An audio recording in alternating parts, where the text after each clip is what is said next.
নমস্কার দর্শক বন্ধুরা, আজ আমি তাতাই মা বাবা ভ্লগে হাজির হয়েছি একটা মিষ্টির রেসিপি নিয়ে। এই মিষ্টির মধ্যে আমি মেশাবো আজ একটি ফল। তবে বলে রাখি, এই মিষ্টিটা তৈরি করা কিন্তু ভীষণ সহজ। তাহলে আপনারাও দেখে নিন আমি আজকে কিভাবে এবং কোন ফল দিয়ে এই মিষ্টিটি তৈরি করছি। আমি কড়াইয়ের মধ্যে রিফাইন্ড তেল গরম বসিয়ে দিয়েছি। তেল গরম হয়ে গিয়েছে, এখন আমি এর মধ্যে ছেড়ে দিচ্ছি আঙ্গুর।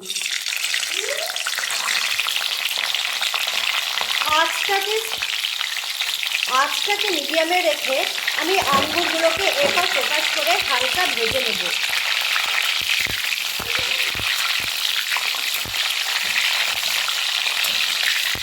হালকাভাবে আঙ্গুরগুলোকে ভাজা হয়ে গিয়েছে, আমি এখন তুলে রেখে দিব একটা পাত্রে, আর সেই পাত্রে আমি দিয়ে দেব জল। বাকি আঙ্গুরগুলোকেও আমি একই রকমভাবে ভেজে নেব।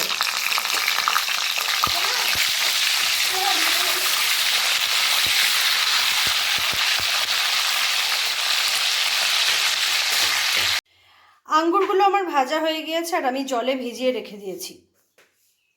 এদিকে আমি আরেকটা পাত্রে নিয়ে নিয়েছি কয়েকটা কাজু বাদাম আর কয়েকটা কাঠবাদাম।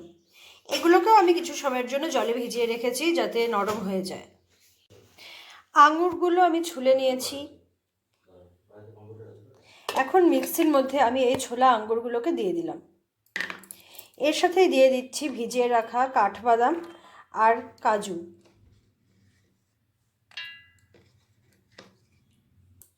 এখন আমি এর মধ্যে দিয়ে দিচ্ছি একটু দুধ। এই সমস্ত উপকরণগুলোকে এখন আমি ভালো মতন মিহি পেস্ট বানিয়ে নেব। আমি একটা মিহি পেস্ট বানিয়ে নিয়েছি। কড়াই বসিয়ে দিয়েছি আর কড়াই গরম হয়ে গিয়েছে। এই পর্যায়ে আমি এখন কড়াইয়ের মধ্যে দিয়ে দেব 2 চা চামচের মতন ঘি।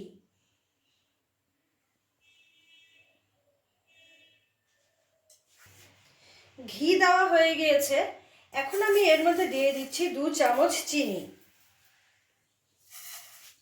চিনিটা আমি ততক্ষণ পর্যন্তই নাড়াতে থাকবো যতক্ষণ না পর্যন্ত চিনিটা একেবারে গলে যায়।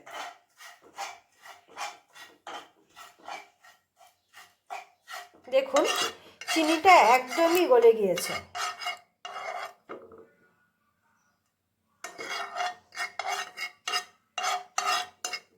এই মুহূর্তে আমি এই ঘিয়ের মধ্যে দিয়ে দিব 1 কাপের মতন সুজি। সুজিটা দিয়ে আমি একটু ভেজে নেব।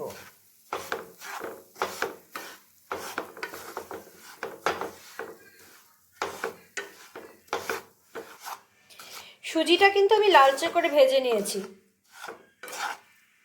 অর্থাৎ একটু ভালো মতন সময় নিয়ে সুজিটাকে লালচে লালচে করে ভেজে নিতে হবে।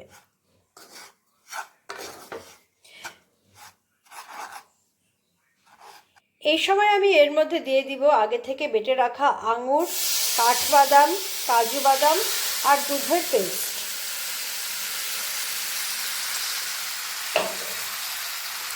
এগুলো দেওয়ার পরে আমি আবার খুব ভালো মতো নেড়ে নেড়ে মেখে নিচ্ছি।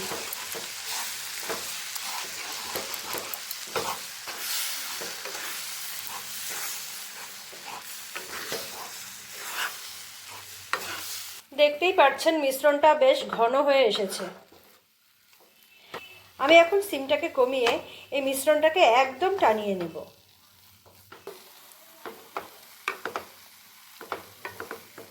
আমি এইভাবে টানিয়ে নিচ্ছি। তবে আপনাদেরকে একটা কথা বলে রাখি, আমি যখন সমস্ত পেস্টগুলো দিয়েছিলাম এর মধ্যে, সেই সময় আমি কয়েক চামচ চিনিও দিয়েছিলাম স্বাদ অনুযায়ী। সেটা কোনোভাবে আমার ভিডিওটা মিস হয়ে গিয়েছে, যার জন্য আমি ভিডিওটাতে দেখাতে পারিনি চিনি দেওয়াটা। দেখতেই পাচ্ছেন সুজিটা খুব ভালো মতন টেনে গিয়েছে। এখন আমি গ্যাসটা বন্ধ করে নেব। আমি এখানে একটা থালা নিয়ে নিয়েছি আর তার মধ্যে নিয়ে নিয়েছি অল্প পরিমাণে ঘি। এখন ঘিটাকে আমি থালার মধ্যে খুব ভালো মতন মেখে নিচ্ছি। আমি এখন এই পাত্রটার মধ্যে মণ্ডটাকে দিয়ে দিচ্ছি। গরম অবস্থাতেই দিতে লাগবে। আর তারপরে এরকম চেপে চেপে মণ্ডটাকে এখানে বসিয়ে নিতে হবে।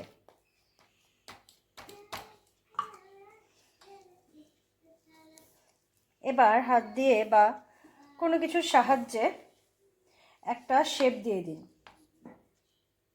রেসিপিটা ছাড়তে আমার অনেকটাই দেরি হয়ে গেল, কারণ আমি রেসিপিটা তৈরি করেছিলাম শীতের শেষে, আর এখন তো গরম খুব ভালো মতনই পড়ে গিয়েছে।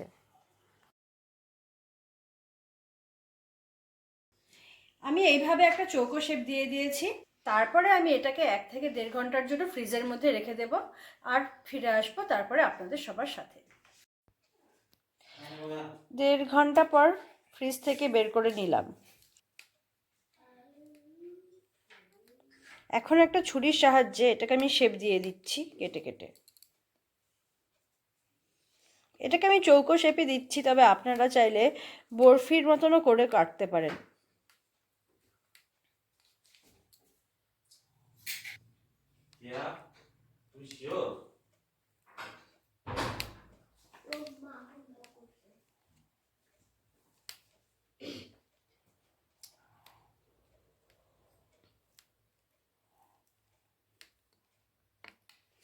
আমার আজকের রেসিপিটি আপনাদের কেমন লাগলো তা অবশ্যই আমাকে কমেন্ট করে জানাবেন, আর ভালো লাগলে আমার চ্যানেলটিকে সাবস্ক্রাইব করে দিবেন।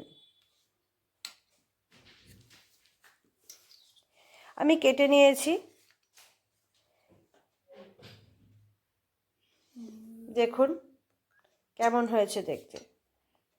এই মিষ্টিটা খেতে কিন্তু খুব স্বাদ হয়, তাই আপনারাও দেরি না করে ঘরে সমস্ত উপকরণ থাকলে বানিয়ে ফেলুন এই সুন্দর রেসিপিটি।